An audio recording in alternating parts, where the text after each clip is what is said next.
Good evening. How are you doing? Okay. Education counts.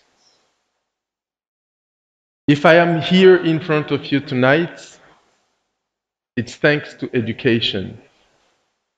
If you are there waiting for my message, it's thanks to education. While I was sitting there, I was looking for a strong message to share with you in the beginning of my speech. This is what I found. It comes from Irina Bokova. She was the former Director General of UNESCO. She said this: education is the most basic insurance against poverty. Education represents opportunity. At all ages, it empowers people with the knowledge, skills, and confidence they need to shape a better future.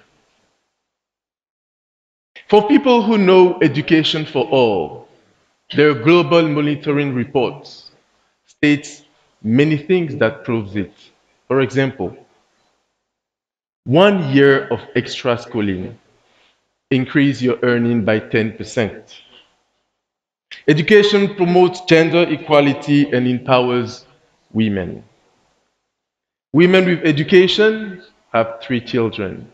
No education, sometimes 7. And in some villages, some girls spend up to 15 hours looking for water for the family, so no time for education. So what did the government usually find as a solution to education? They provide schools, teachers, programs, sometimes education politics like free education for all, and the last born, school canteens. You know, the organization FAO said that for kids in between 3 to 6 years, there is a need for 1,300 of kilocalories and 50 grams of protein a day. When you go from 6 to 12, it goes up to 1,900 calories and 70 grams of protein a day. The World Food Programme, who is probably one of the best implementer in the world of school canteen programs, says that school meals is half of what a kid needs a day. So we're talking about what school canteen can bring as a solution to poor families and to kids who need to go to school. Now let's talk about school. In Benin, in the primary school, the attendance rate is 75%. And in the secondary school, we're talking about 44%. So only 1 out of 2 kids will make it till the end. So the government is facing 2 problems. How do we increase the rate from 75% to 100? How do we maintain the 100 from the primary to the secondary school? The answer they found last year is a bigger school canteen program. Now, why am I here in front of you today? My question is this one. Is the government approach really sustainable? Is buying commodities from the main cities and sending them to the schools?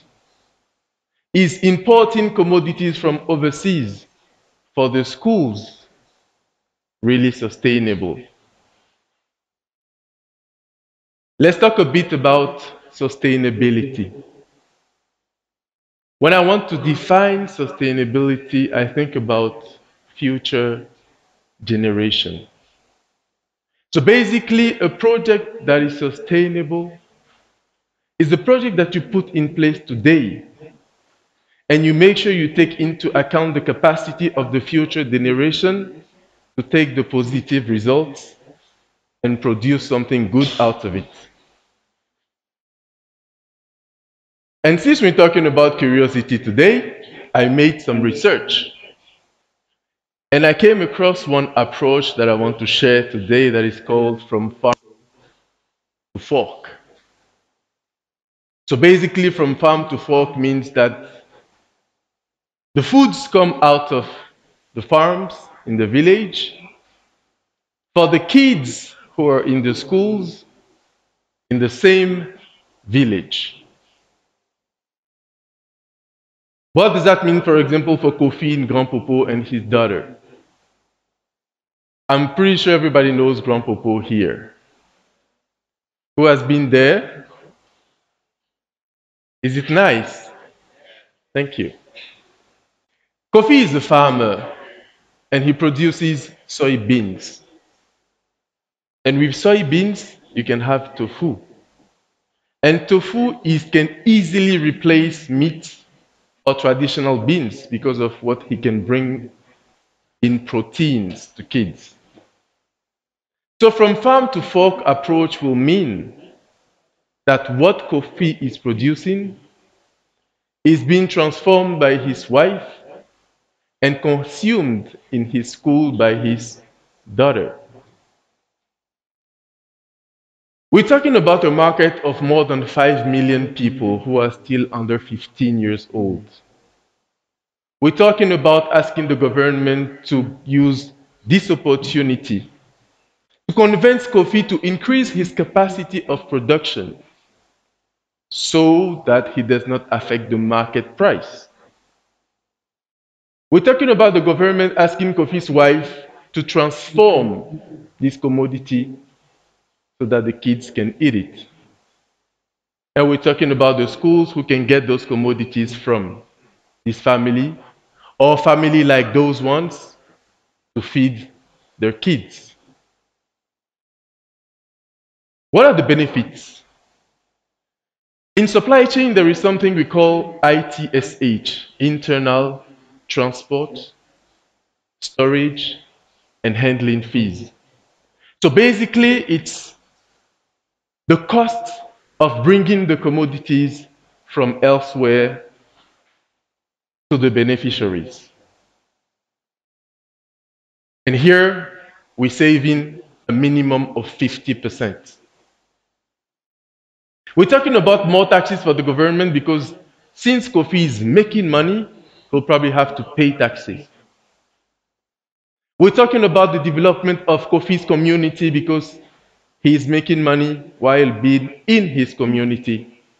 His wife is making money while being in the same community. And if they have more money, they'll probably invest in the development of their community. Actually, I didn't come here today to talk about school canteens. That was just an example. I came here today to talk about sustainability. There were many projects that were implemented in Benin years before. There are many projects that are being implemented as we speak. And there probably will be many more in the years to come.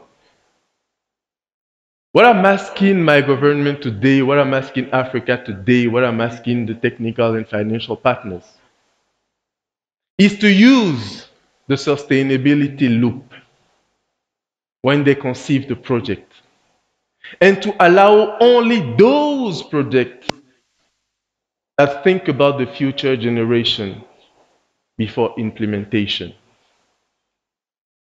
We have resources, but no resources are unlimited. We need to make sure that what we choose takes into account the future generation needs. We want as much as everybody to end the gap in between the 75% and the 44%. We want as much as everybody to keep the level to 100% from the primary school to the secondary school. But we want to do it the right way. And that right way is the sustainability loop. Yes, education counts. But for me, the sustainability loop must come first. That's the end of the story for me. Thank you.